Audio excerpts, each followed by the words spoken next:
बच्चों आज हम लोग क्लास एट्थ का first chapter rational number NCERT book से कंप्लीट सॉल्व करेंगे।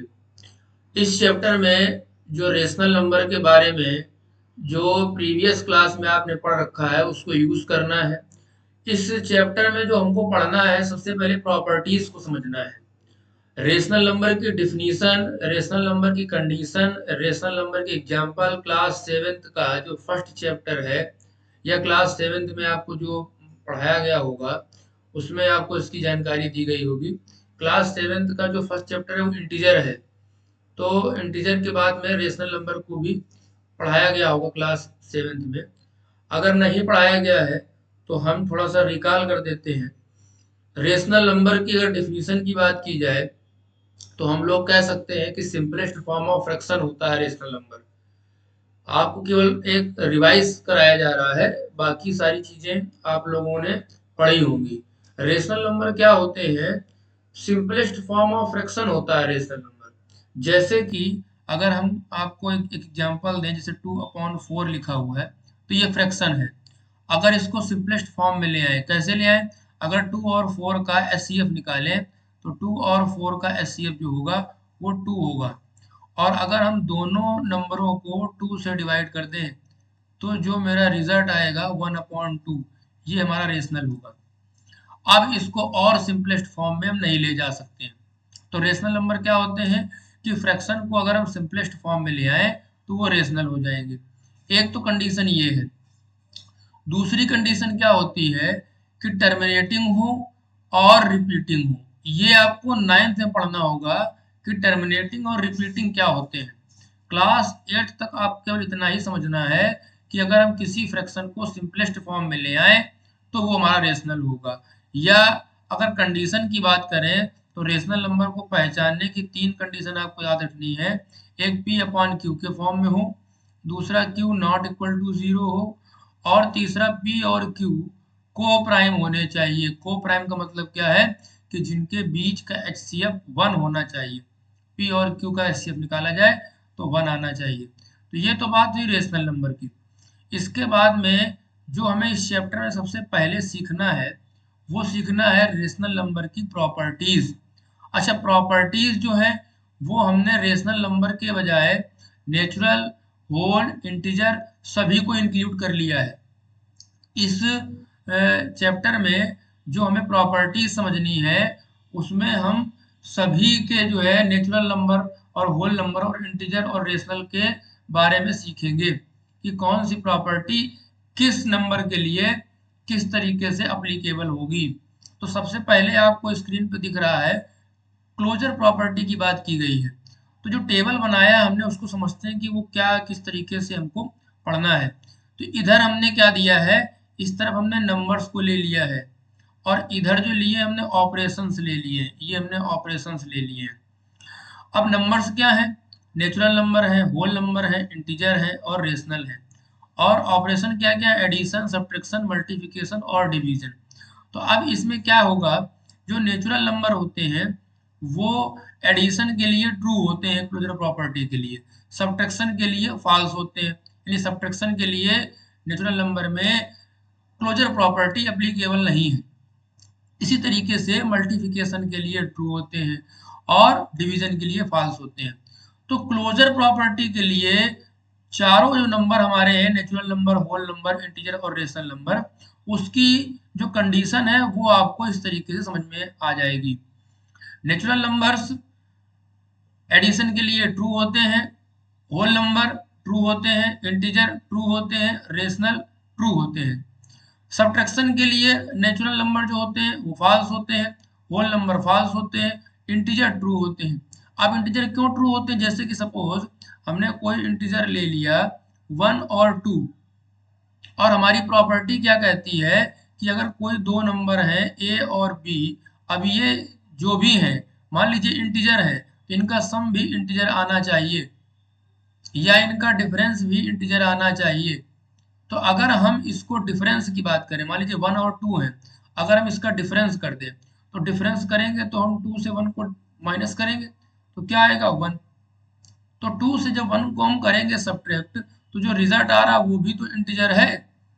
तो इसका मतलब ये प्रॉपर्टी हमारी सब्ट्रैक्शन के लिए अप्लीकेबल है। जबकि अगर हम होल नंबर की बात करें तो होल नंबर में ऐसा नहीं पॉसिबल है। अब ऐसा क्यों नहीं पॉसिबल है? अगर हम इसी नंबर को ले लेते, सपोज 1 और 2 को ले लेते, तो 2 और 1 को करने पे तो 1 आ रहा है, लेकिन अगर 1 से 2 को माइनस करें तो -1 आ जाएगा, जो कि होल नहीं है। तो क्लोजर प्रॉपर्टी क्या कहती है कि दो नंबर अगर हम किसी भी टाइप के लेते हैं, उनका सम करने पे वही नंबर मिलना चाहिए, उसी कैटेगरी का नंबर मिलना चाहिए। अगर उस कैटेगरी का नंबर नहीं मिलेगा तो हम उस प्रॉपर्टी को अप्लीकेबल नहीं कहेंगे। तो क्लोजर प्रॉपर्टी की डिफिनीशन क्या है? ए और बी कोई दो नंबर हैं जिसमें अगर हम कोई भी ऑपरेशन लगाएं, ऐड, सब्ट्रैक्ट, मल्टीप्लाई, डिवाइड, तो उसी कैटेगरी का नंबर मिलना चाहिए। ये आपको ध्यान रखना है। तो हमने क्या किया है कि क्लोजर प्रॉपर्टी चारों नंबरों के लिए, चारों ऑपरेशन के लिए क्या रिजल्ट होंगे वो आपको इस टेबल में समझाने की कोशिश की गई है। तो इसी तरीके से अगर आपको पहली टेबल समझ में आ जाएगी तो दूसरी टेबल भी आपको आसानी समझ में आ जाएगी, जो कि कम्यूटेटिव प्रॉपर्टी के लिए दी गई है। और नंबर्स क्या है? Natural number, whole number, integer, rational number. और ऑपरेशन क्या है? Addition, subtraction, multiplication, division. Mostly property जो होती हैं तीनों, वो ऐड और मल्टीप्लाई के लिए एप्लीकेबल होती हैं। केवल क्लोजर प्रॉपर्टी है जो आपको इंटीजर और रेशनल के लिए एप्लीकेबल है सब्ट्रैक्शन पे। ये आपको केवल ध्यान रखना है, बाकी याद करना बड़ा आसान है। बस आपको ये याद रखना है कि सारी प्रॉपर्टी सभी नंबरों के लिए सिर्फ दो ऑपरेशन पे एप्लीकेबल होती हैं, एडिशन और मल्टीप्लिकेशन। सिर्फ इंटीजर और रेशनल नंबर ऐसे नंबर हैं जो क्लोजर प्रॉपर्टी के लिए सब्ट्रैक्शन पे एप्लीकेबल होते हैं। इस चीज का आप लोगों को ध्यान रखना है, ऐसे कभी नहीं भूलेंगे। अगर कोई प्रॉपर्टी आपसे पूछी जाती है तो इस तरीके से आप बड़ी आसानी से बता सकते हैं। अच्छा, इन प्रॉपर्टीज का हमें एक्सरसाइज में यूज करना है, तो इसलिए आपको याद करना बहुत जरूरी है। किसी भी तरीके से आप इसको समझ लीजिए तो आपको जो है हेल्प रहेगी एक्सरसाइज में। आगे हम बढ़ते हैं। फोर्थ प्रॉपर्टी क्या कह रही है? Distributive property. अच्छा, इसके बारे में ये तो पता ही होगा, हमने बता दिया है कि क्लोजर प्रॉपर्टी क्या होती है कि कोई भी दो नंबर लेने हैं, उसके बीच में कोई भी ऑपरेशन लगाना है, और तीसरा जो रिजल्ट आएगा सी, वो हमारा उसी कैटेगरी में होना चाहिए। इस तरीके से जो कम्यूटेटिव प्रॉपर्टी क्या होती है? कोई भी दो नंबर लेने हैं, उसमें हमको ऑपरेशन लगाना है, और उस तरफ हमको क्या करना है कि नंबर को एक्सचेंज कर देना है। यानी एक्सचेंज मतलब बी और ए ले लेने हैं, और बीच में वही ऑपरेशन लगाने पे रिजल्ट सेम आना चाहिए। जैसे अगर हम कहें a plus B is equal to B plus A, ये हमारा ट्रू है। किसके लिए? सभी के लिए। आप यहाँ पे ए और बी की जगह कोई भी नंबर पुट करके देख लीजिए, रिजल्ट आपको सेम मिलेगा। तो ऐड के लिए हमारी कम्यूटेटिव प्रॉपर्टी ऑलवेज ट्रू होती है। यहीं पे अगर हम मल्टीप्लाई कर देंगे तो भी ट्रू होगी। लेकिन अगर हम सब्ट्रैक्शन करेंगे, अगर हम 1 माइनस 2 करें और 2 माइनस 1 करें, तो क्या रिजल्ट सेम आएगा? नहीं आएगा। क्यों? क्योंकि यहाँ पे आएगा -1 और यहाँ पे आएगा +1, तो ये सेम कैसे हो सकता है? तो कम्यूटेटिव प्रॉपर्टी इस तरीके से हमको यूज करनी है। और एसोसिएटिव प्रॉपर्टी जो होती है वो 3 नंबरों के लिए होती है। अब वो कैसे यूज करते हैं देखते हैं। जैसे अगर हम कहें कि कोई 3 नंबर हैं A, B and C, A comma B comma C, तो अगर हम इनको a प्लस बी को पहले हम ऐड करें, फिर c को ऐड करें, तो जो रिजल्ट आएगा वो a प्लस बी प्लस सी इस तरीके से आएगा। इसका मतलब क्या हुआ कि कोई भी एक पेयर आप पहले ऐड कर लीजिए, उससे आप थर्ड नंबर को ऐड कीजिए, तो कोई फर्क नहीं पड़ना चाहिए उसके रिजल्ट में। लेकिन ये केवल ऐड और मल्टीप्लाई के लिए ही पॉसिबल है। अगर आप सब्ट्रैक्शन करेंगे तो ये पॉसिबल नहीं होगा। तो ये आपको ध्यान रखना है कि एसोसिएटिव प्रॉपर्टी 3 नंबरों के लिए होती है। नेक्स्ट प्रॉपर्टी पढ़नी है डिस्ट्रीब्यूटिव प्रॉपर्टी, और इसके केवल 2 रिजल्ट आपको पढ़ने हैं, multiplication over addition, multiplication over subtraction, सिर्फ हमको ये दो प्रॉपर्टीज पढ़नी है। तो मल्टीप्लिकेशन ओवर एडिशन जो है वो आपको क्या दिया गया है, मल्टीप्लिकेशन ओवर एडिशन आपको क्या दिया गया है कि अगर आपको 3 नंबर दिए जाते हैं इस तरीके से a b प्लस सी, यहाँ पे a का मल्टीप्लाई b प्लस सी से हो रहा है, तो कैसे होगा a into B plus a into C. इस तरीके से आपको प्रॉपर्टी को यूज करना है, इसको बोलेंगे distributive property of multiplication over addition. और अगर इसी को हम सब्ट्रैक्शन में लेंगे तो हम इसको a b माइनस सी लिखेंगे, तो ये रिजल्ट आएगा a b minus A C. इसे कहेंगे distributive property of multiplication over addition. ठीक है, तो इस तरीके से ये आपकी 4 जो मेन इंपॉर्टेंट प्रॉपर्टी है इस चैप्टर को सॉल्व करने के लिए वो आपकी क्लियर हो गई होंगी। बढ़ते हैं आगे, फिर बोल रहा है the role of zero. Zero का रोल क्या है? जीरो का मतलब होता है एडिटिव आइडेंटिटी। इसका मतलब क्या होगा, किसी भी नंबर में, हम यहाँ पे किसी भी नंबर का मतलब क्या होगा कि हम नेचुरल, होल, इंटीजर, रेशनल कोई भी यूज कर सकते हैं। किसी भी नंबर में अगर हम जीरो को ऐड कर देंगे तो वो नंबर जो हमारा था वही रिजल्ट देगा। यानी जीरो ऐड करने से किसी नंबर की आइडेंटिटी पे कोई फर्क नहीं पड़ता है, इसीलिए हम बोलते हैं zero is additive identity. Add करने पे कोई फर्क नहीं पड़ने वाला है। इसी तरीके से जो वन होता है, तो one, the role of one, one को हम बोलते हैं मल्टीप्लिकेटिव आइडेंटिटी। किसी भी नंबर में अगर हम वन का मल्टीप्लाई कर देंगे तो वो नंबर हमारा सेम रहेगा। इस जो ये चीज हम बता रहे हैं द रोल ऑफ जीरो, तो जीरो का मतलब है कि जीरो केवल ऐड होने पे, सब्ट्रैक्ट होने पे उस रिजल्ट में कोई भी चेंज नहीं कर सकता है, जो नंबर है उसको चेंज नहीं कर सकता है। वन जो है मल्टीप्लाई या डिवाइड होने पे उस नंबर की आइडेंटिटी को चेंज नहीं कर सकता है। तो ये आपको याद रखना है कि one is called multiplicative identity, zero is called additive identity. ठीक है, बढ़ते हैं नेक्स्ट पॉइंट पे। कह रहा negative of a number means additive inverse of a number. अगर आपसे कहता है किसी नंबर का निगेटिव ऑफ अ नंबर बताइए, तो इसका मतलब होगा कि वो आपसे एडिटिव इनवर्स पूछ रहा है। एडिटिव इनवर्स और एडिटिव आइडेंटिटी में क्या डिफरेंस है? आइडेंटिटी में कोई नंबर जो होता है वो सेम ही रहता है, और एडिटिव इनवर्स में क्या होता है, उसका साइन चेंज कर देते हैं। सपोज अगर हमसे कहा जाए कि निगेटिव ऑफ अ नंबर या additive inverse of a number किसका, 4 का बताइए।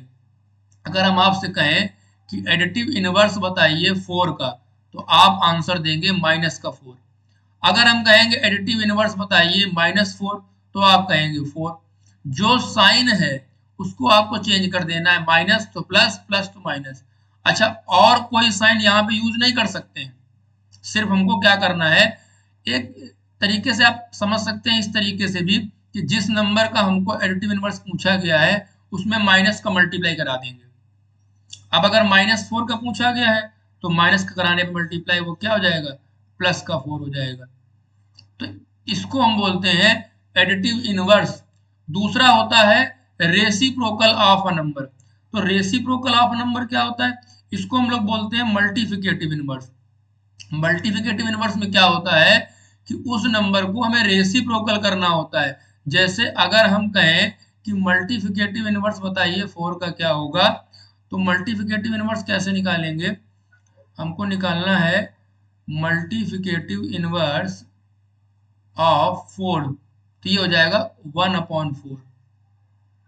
इसमें क्या करेंगे, जो न्यूमरेटर और डिनोमिनेटर है इसको हम लोग क्या कर देंगे, चेंज करेंगे। जो न्यूमरेटर और डिनोमिनेटर है हमें इसको चेंज कर देना है। इसके बाद में हमारी इतना पढ़ने के बाद मेरी फर्स्ट एक्सरसाइज जो है उसको समझते हैं। फर्स्ट एक्सरसाइज में क्वेश्चन नंबर 1 का पहला पार्ट क्या कह रहा है कि प्रॉपर्टी का यूज करके इसकी वैल्यू फाइंड करनी है। अब देखिए क्या दिया गया है आपको, माइनस का 2/3 इंटू 3/5 प्लस 5/2 माइनस 3/5 इंटू 1/6। अब अगर आप इसको थोड़ा ध्यान से देखें तो इस वाले टर्म में 3/5 हमें कॉमन मिल जाएगा, हमको सेम मिल रहा है। तो 5/2 को हमें भी यूज छोड़ देना है, इन दोनों में क्या करना है, 3/5 को कॉमन ले लेना है। जैसे ही कॉमन लेंगे तो ये हमारा हो जाएगा माइनस का 2/3 और प्लस का हो जाएगा 1/6 और ये प्लस का 5/2 हमारा अलग हो जाएगा। अब जो ये प्रॉपर्टी बन के आ गई है, ये प्रॉपर्टी हमारी distributive property of multiplication over addition हमारी बन रही है। तो एडिशन में क्या होगा, अंदर वाले पार्ट को हम ऐड कर लेंगे। तो कैसे ऐड करेंगे, 3/5, यहाँ पे एलसीएम आएगा 6, तो 3 2 जा 6, तो ये जाएगा माइनस का 4 प्लस का ये 1 हो जाएगा और ये प्लस का हो जाएगा 5/2। इसको और सिंप्लीफाई करेंगे तो 3/5 यहाँ हो जाएगा माइनस का 3/6 प्लस का 5/2। अब इसको क्या करेंगे हम कि कैंसिल आउट करेंगे, 3 से ये 2 टाइम कैंसिल हो जाएगा, तो ये आ जाएगा माइनस का 3/10 और प्लस 5/2 में अगर हम यहाँ पे ऊपर नीचे 5 का मल्टीप्लाई करा दें तो कोई प्रॉब्लम नहीं होगी, तो ऊपर जाएगा 25/10। यहाँ पे हम 10 एलसीएम ले सकते हैं, तो क्या हो जाएगा -3 प्लस का 25, तो आंसर हो जाएगा हमारा क्या, माइनस का 22/10। इसको और सिंप्लीफाई करना तो 2 से 11 हो जाएगा, 2 से 5 हो जाएगा, तो 11/5 आंसर हो जाएगा। तो इस तरीके से ये हमारा पहला पार्ट कंप्लीट हो जाएगा। समझ में आया आप लोगों को? क्या किया हमने कि इसमें जो पार्ट से हमें कुछ कॉमन मिल रहा है, सेम वैल्यू मल्टीपल में दी गई है, तो उसको हमें कन्वर्ट कर लेना है distributive property of multiplication over addition में, और जो थर्ड पार्ट है 5/2 उसको हमें अलग सॉल्व कर लेना है। तो इस तरीके से बड़ी आसानी से ये क्वेश्चन हमारा सॉल्व हो जाएगा। देखते हैं क्वेश्चन सेकंड को। तो सेकंड में क्या कह रहा है, फर्स्ट का जो सेकंड पार्ट है उसमें दिया गया है 2/5 इन ब्रैकेट माइनस का 3/7 माइनस 1/6 इंटू 3/2 प्लस का 1/14 इंटू 2/5। अब देखिए यहाँ पे 2/5 यहाँ दिया गया, 2/5 यहाँ दिया गया है, तो 2/5 हमको इस तरीके से कॉमन मिल जाएगा। तो यहाँ पे क्या आएगा, 3/7 प्लस का 1/14 और माइनस का, यहाँ पे देखिए 3 से कैंसिल आउट होगा, 3 1 जा 3, 3 2 जा 6, तो 1/4 हो जाएगा। अब यहाँ पे क्या करना है हमको कि 14 एलसीएम ले लेना है। तो 14 में 7 करेंगे डिवाइड, 2 आएगा तो माइनस का 6 हो जाएगा प्लस का 1 हो जाएगा, माइनस का 1/4 हो जाएगा।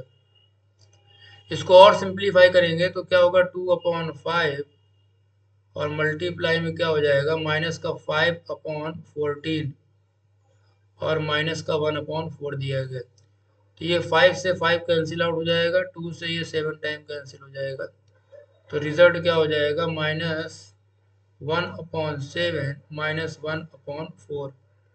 एलसीएम लेंगे यहाँ पे 28, तो माइनस का 4 यहाँ -7 आ जाएगा, तो माइनस का 11/28 आंसर हो जाएगा। इसके बाद हम लोग देखते हैं सेकंड क्वेश्चन को। तो सेकंड क्वेश्चन में हमसे कह रहा है एडिटिव इनवर्स निकालना है। एडिटिव इनवर्स क्या होता है, अभी हमने आपको बताया था कि एडिटिव इनवर्स में हमें सिर्फ उस नंबर का निगेटिव ऑफ नंबर निकालना होता है। निगेटिव ऑफ नंबर का मतलब उसका केवल साइन चेंज करना है। कैसे करेंगे, देखिए पहला पार्ट दिया गया इसमें 2/8, तो 2/8 जो दिया गया है वो पॉजिटिव है, उसका अगर निगेटिव निकालेंगे तो माइनस का 2/8 हो जाएगा। तो यहीं पे आपको हम सॉल्व कर देते हैं, तो इसका हो जाएगा माइनस का 2/8। जो सेकेंड पार्ट है -5/9 है, तो ये हो जाएगा 5/9। अब देखिए यहाँ पे दोनों निगेटिव दिए गए हैं, तो ये कैंसिल हो जाएंगे। अगर न्यूमरेटर में डिनोमिनेटर में निगेटिव दिया गया है तो वो दोनों पॉजिटिव हो जाएंगे, तो 6/5 नंबर होगा, तो इसका निगेटिव निकालेंगे तो माइनस का 6/5 हो जाएगा। ऐसे ही 2/-9 दिया गया है, तो इसका हो जाएगा 2/9, और 19/- इसका क्या हो जाएगा, प्लस का 19/6 हो जाएगा। कुछ नहीं करना है, जो भी नंबर का आपको निकालना है एडिटिव इनवर्स, उसमें माइनस का मल्टीप्लाई करा देना है, बड़ी आसानी से रिजल्ट आपको मिल जाएगा। क्वेश्चन नंबर थर्ड की बात करें, तो क्वेश्चन नंबर थर्ड में कह रहा है कि वेरीफाई कीजिए negative of negative X is equal to positive X. अब यहाँ पे आपको x की वैल्यू दे दी है, एक x की वैल्यू दी गई 11/15, तो 11/15 को अगर हम यहाँ पे पुट करें तो माइनस माइनस ऑफ 11/15, तो वो रिजल्ट हमारा 11/15 आना चाहिए। तो यहाँ पे आप देखेंगे नेगेटिव नेगेटिव पॉजिटिव जाएगा, तो 11/15 इज इक्वल टू 11/15। इस तरीके से इसका सेकंड पार्ट भी आप लोग कर लेंगे। बस वहां पर क्या करना है कि 11/15 की जगह पे 13/17 दिया गया है। चलिए सॉल्व कर देते हैं।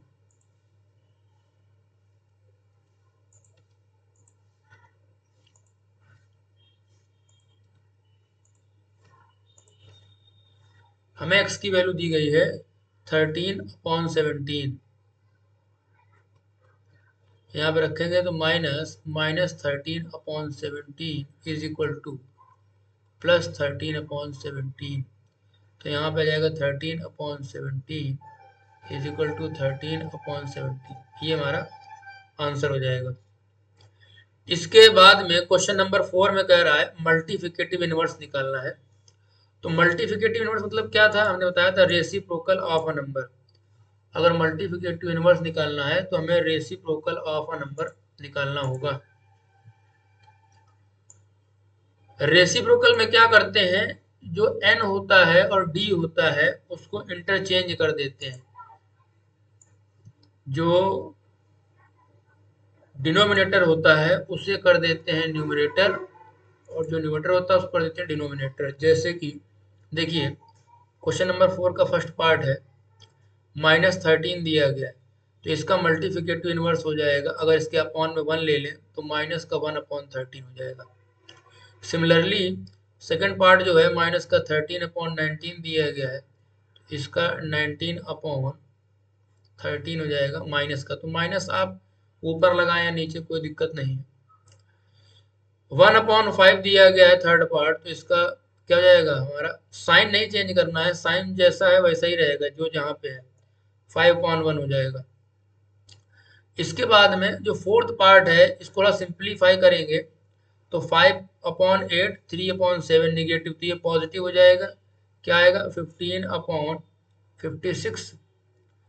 अब इसको अगर हम निकालेंगे इसका मल्टीप्लिकेटिव इनवर्स, तो 56 अपॉन क्या हो जाएगा 15 हो जाएगा।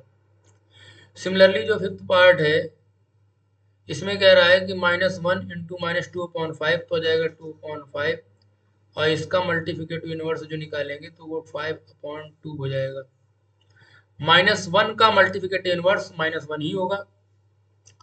मल्टीप्लिकेटिव इनवर्स के लिए आपको ध्यान रखना है, अभी आगे ये क्वेश्चंस में मिलेगा आपको, कि 1 का मल्टीप्लिकेटिव इनवर्स 1 ही होगा, -1 का मल्टीप्लिकेटिव इनवर्स -1 होगा। 0 का मल्टीप्लिकेटिव इनवर्स नहीं निकाल सकते हैं, क्योंकि 0 का मल्टीप्लिकेटिव इनवर्स अगर निकालेंगे तो 0/1 हमारा होता है, और 1/0 करेंगे तो ये नॉट डिफाइन होता है। तो अगर आपसे पूछता है कि किसका मल्टीप्लिकेटिव इनवर्स नहीं होता है, तो आप कहेंगे 0 का मल्टीप्लिकेटिव इनवर्स नहीं होगा, नहीं निकाल सकते हैं। नेक्स्ट क्वेश्चन की हम बात करें तो क्या हो जाएगा, क्वेश्चन नंबर 5, इसमें कह रहा है प्रॉपर्टी का नाम बताना है, सिर्फ कौन सी प्रॉपर्टी इसमें अप्लीकेबल हो रही है। तो पहला क्वेश्चन देखिए, -4/5 into 1 is equal to 1 into -4/5 is equal to -4/5। तो हमने आपको बताया था कि 1 जो होता है वो मल्टीप्लिकेटिव आइडेंटिटी बोलते हैं, यानी कि उसको मल्टीप्लाई करने पे उस नंबर पे कोई फर्क नहीं पड़ता है। तो यहाँ पे जो प्रॉपर्टी है आप बोलोगे कि मल्टीप्लिकेटिव आइडेंटिटी प्रॉपर्टी का यूज किया गया है यहाँ पे। जो पहला पार्ट है क्वेश्चन नंबर 5 का, उसमें मल्टीप्लिकेटिव ऑफ आइडेंटिटी का यूज किया गया है। जो सेकंड पार्ट है माइनस का 13/17 इंटू माइनस का 2/7 इज इक्वल टू माइनस का 2/7 इंटू माइनस का 13/17, तो ये हमारी कम्यूटेटिव प्रॉपर्टी है, जिसमें हमने आपको बताया था कि a into B is equal to B into अगर a होता है तो इसको हम कम्यूटेटिव प्रॉपर्टी बोलते हैं। और जो तीसरा दिया गया है माइनस का 19/29, हमको दिया गया माइनस का 19/29 इंटू 29 माइनस का 19 इज इक्वल टू 1। तो इसको हम लोग क्या कहेंगे, तो हम इसको कहेंगे कि जो हमारा नंबर है उसका मल्टीप्लिकेटिव इनवर्स से किया गया प्रोडक्ट, तो रिजल्ट क्या हो गया, 1 हो गया है। अगर इसको हम लिखना चाहें तो ऐसे भी लिख सकते हैं कि जैसे a अपॉन बी है और b अपॉन ए है, इसका करें प्रोडक्ट तो क्या आएगा, 1। यानी किसी नंबर का उसके मल्टीप्लिकेटिव इनवर्स के साथ में जो प्रोडक्ट होता है वो ऑलवेज 1 होता है। अगर उस नंबर को हम ऐसे भी देखो समझ सकते हैं कि अगर एक नंबर को हम उधर डिवाइड कर दें, सपोज हम ये जो b अपॉन ए उसको उधर डिवाइड करें, तो हमारा रिजल्ट जो हो जाएगा वो क्या होगा, a upon B is equal to A upon B, क्योंकि b अपॉन ए जब 1 से डिवाइड होगा तो a अपॉन बी हो जाएगा। तो जो तीसरा पार्ट है 5th क्वेश्चन का, हमें इसमें बताना है किसी भी नंबर का अगर मल्टीप्लिकेटिव इनवर्स से मल्टीप्लाई कराएंगे तो रिजल्ट हमें 1 मिलेगा। इसके बाद क्वेश्चन नंबर 6 देखते हैं।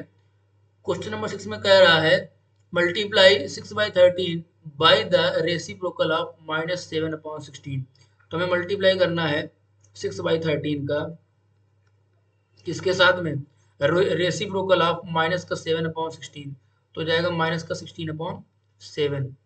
अब यहाँ कुछ कैंसिल आउट होगा नहीं, तो ये जाएगा हमारा 16 6 जा 96 और 13 7 जा 91, ये आंसर हो जाएगा।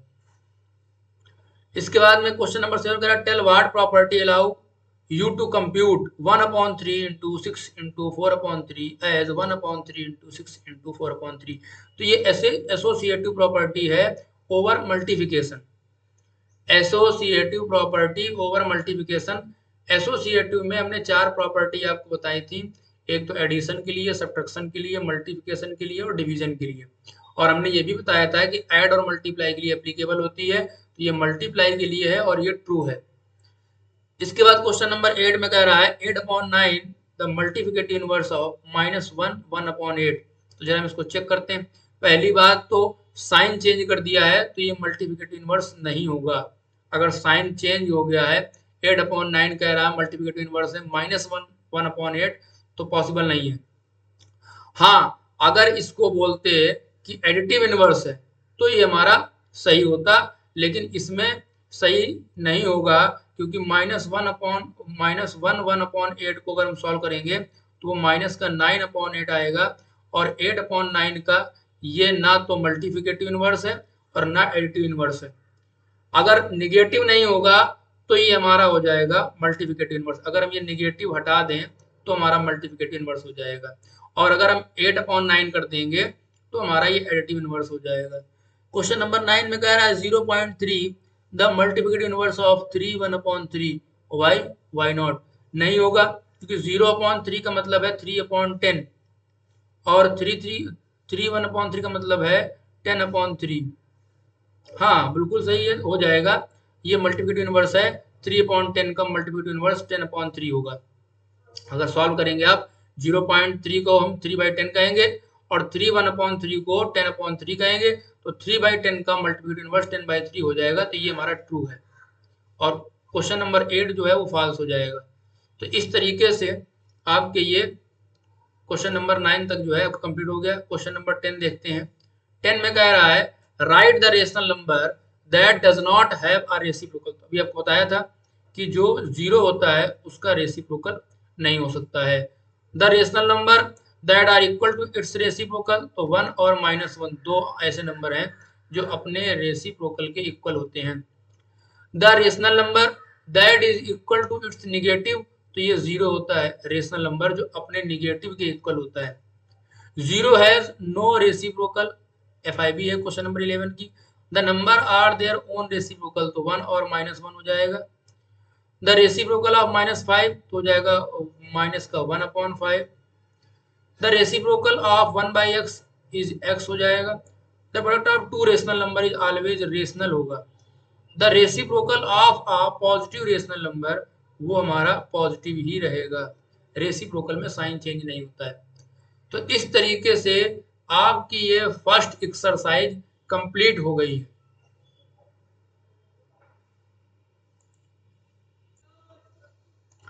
देखते हैं नेक्स्ट एक्सरसाइज के लिए। तो हमको जो नेक्स्ट एक्सरसाइज करनी है उसमें दो चीज़ों को समझना है। पहला रेशनल नंबर को रिप्रेजेंट करना, और दूसरा रेशनल नंबर, दो रेशनल नंबर के बीच में एक रेशनल नंबर फाइंड करना। तो रेशनल नंबर को रिप्रेजेंट करने के लिए आपको नंबर लाइन का यूज़ करना है। देखते हैं इस तरीके से आपको नंबर लाइन यूज़ करनी है। यहाँ पे ज़ीरो होता है, यहाँ पे हमारा प्लस इन्फिनाइट होता है, और यहाँ पे माइनस इन्फिनाइट होता है, और इधर 1 2 3, और इधर क्या होगा -1 -2 और -3। इस तरीके से नंबर लाइन को हमें यूज करके इसी नंबर लाइन पे हमें रेशनल नंबर को रिप्रेजेंट करना है। इसके बाद में दो रेशनल नंबर अगर हमको दिए गए हैं और उसके बीच में रेशनल नंबर फाइंड करने हैं, इसके दो केस होते हैं। अगर एक रेशनल नंबर फाइंड करना है या मैनी करने हैं, दो तरीके आपको सीखने हैं। अगर एक फाइंड करना है तो आपको बड़ी आसानी से उनका सम कर देना है, बाई 2 कर देना है, तो इससे हमको एक रेशनल नंबर फाइंड हो जाएगा। अगर हमको मैनी निकालने हैं तो उसके लिए हमको डिफरेंस फाइंड करना होगा। कैसे निकालते हैं? b माइनस ए अपॉन एन प्लस वन, ये फार्मूला होता है। n का मतलब जितने रेशनल नंबर आपको फाइंड करने हैं, 3 निकालने हैं, 4 निकालने हैं, तो n की वैल्यू 3 या 4 लेंगे। इसके बाद d निकालने के बाद में फिर हमें क्या करना होगा? अगर पहला रेशनल नंबर लिखेंगे तो a प्लस डी, अगर हम दूसरा लिखेंगे तो a प्लस 2d, और इस तरीके से जितने निकालने फाइंड कर लेंगे। एक तरीका और होता है आसान, अभी क्वेश्चन में बात करते हैं। चलिए देखते हैं एक्सरसाइज, दूसरी एक्सरसाइज कैसे होगी।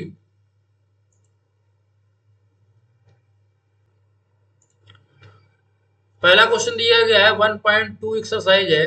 बोल रहा है रिप्रेजेंट कीजिए 7/4 को नंबर लाइन पे। देखिए हमको सबसे पहले चेक करना है कि नंबर पॉजिटिव है कि नेगेटिव। अगर नंबर पॉजिटिव है तो हमको क्या करना होगा? नंबर लाइन पे जीरो लेना होगा लेफ्ट हैंड साइड, और इस तरीके से हमको यहाँ पे प्लस इन्फिनाइट हो जाएगा। अब यहाँ पे क्या करना है? हमको नंबर को प्लेस करना है। तो ये 1 हो जाएगा, ये 2 हो जाएगा, ये 3 हो जाएगा, ये 4 होगा, ये 5 होगा, ये 6 होगा, और ये 7 होगा। तो 7/4 करना है तो सभी में आपको क्या करना है? 4 का डिवाइड कर देना है इस तरीके से।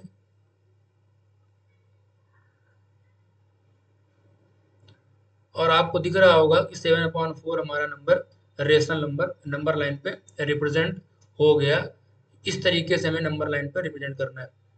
दूसरा दिया गया -5.6। अगर नंबर निगेटिव है तो हमको जीरो लेना होगा राइट हैंड साइड।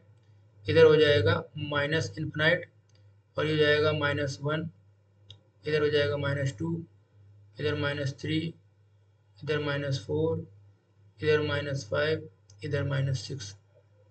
यहाँ पे हम क्या करेंगे? अपॉन 6 ले लेंगे, अपॉन 6 ले लेंगे, अपॉन 6 ले लेंगे, अपॉन 6 ले लेंगे, अपॉन 6, अपॉन 6। अब -5.6 कहाँ पे दिया गया? तो ये हमको आपको मिल जाएगा -5.6। तो इस तरीके से नंबर लाइन पे रेशनल नंबर को रिप्रेजेंट करना बड़ा आसान है। सेकंड जो क्वेश्चन है उसमें कह रहा है कि -2/11, -5/11, माइनस का 9/11, इनको नंबर लाइन पर रिप्रेजेंट करो। कैसे करेंगे? देखिए एक साथ ही एक नंबर लाइन बनाएंगे। अगर डिनोमिनेटर सेम है तो एक साथ ही नंबर लाइन से रिप्रेजेंट कर सकते हैं। अगर अलग अलग डिनोमिनेटर है तो आपको अलग अलग नंबर लाइन बनानी पड़ेगी।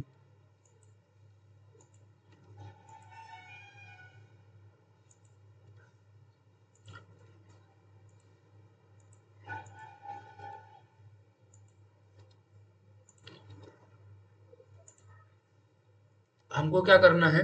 एक इस तरीके से नंबर लाइन खींचनी है। अब यहाँ पे सारे निगेटिव है तो हम क्या करेंगे, 0 यहाँ पे ले लेंगे, यहाँ आ जाएगा -1, ये -2, -3, -4, -5, -6, -7, -8, -9, -10, -11। अब इसके बाद में देखिए सभी में जो d की वैल्यू है वो 11 है, यानी सभी में जो डिनोमिनेटर है वो 11 है, तो हमें सभी में 11 क्या करना है, डिवाइड कर देना है इस तरीके से।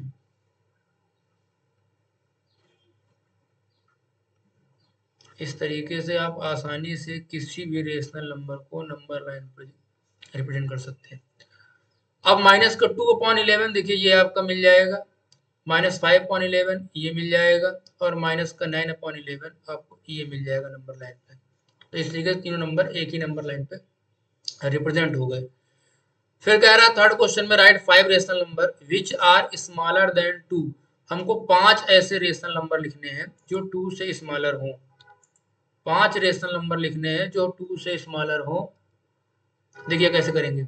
सबसे पहले हमको पता है कि 2 से स्मॉलर जो होंगे वो लेट कर लेते हैं कि 1 और 2 के बीच में ही हमको लिख देने हैं, सारे 5 रेशनल नंबर लिखने हैं।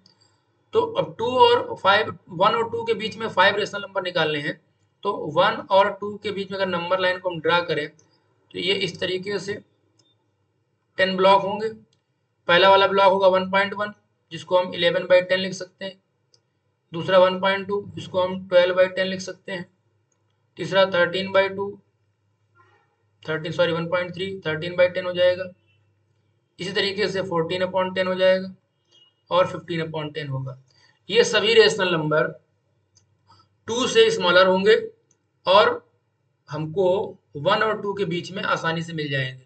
अच्छा, उसने ये तो कहा नहीं है कि नहीं कितना स्मॉलर होना चाहिए, तो हमें 2 से स्मॉलर लेना है, तो 1 और 2 के बीच में ही हमने 5 रेशनल नंबर आसानी से फाइंड कर लिए।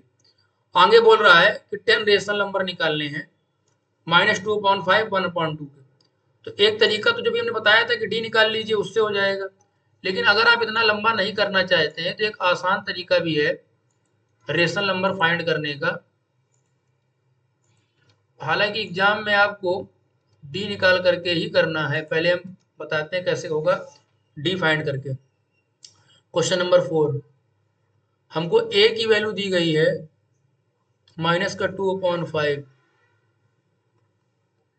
और बी की वैल्यू दी गई है 1/2। तो अगर डी निकालेंगे तो क्या होगा, b माइनस ए 1/2 माइनस, यहाँ माइनस लगा हुआ तो प्लस हो जाएगा 2/5 अपॉन n+1। n कितना है, 10+1। अब इसको सिंप्लीफाई करें तो यहाँ एलसीएम आएगा 10 और ये जाएगा 5 प्लस का 4 अपॉन 11, तो 9/110, ये डी की वैल्यू आ जाएगी। अब अगर हम पहला रेशनल नंबर निकालेंगे तो हमने क्या बोला था, a प्लस डी करेंगे। ए क्या दिया है, -2/5 और डी क्या दिया है, 9/110। एलसीएम लेंगे 110, तो 5 से डिवाइड करेंगे तो 5 2 10, 5 2 10 यानी 22 टाइम जाएगा, तो माइनस का 44 हो जाएगा प्लस का 9, तो ये जाएगा हमारा -33/110। ये आ गया पहला रेशनल नंबर। इसी तरीके से अगर आपको दूसरा निकालना है तो आपको a प्लस 2d करना है, तीसरा निकालना है तो आपको a प्लस 3d करना है। ये एक लंबा तरीका हो गया। हालांकि आपके सिलेबस में यही दिया गया, करना आपको यही है, लेकिन अगर आपको समय कम है और क्वेश्चन आपको करना है तो उसके लिए आप कैसे करेंगे, ये तो हो गया आप कर लेंगे, फाइंड कर लेंगे। उसके अलावा हम कैसे करेंगे वो हम समझते हैं। अगर इसी क्वेश्चन को हमें आसानी से करना होता, जैसे लिखा था -2/5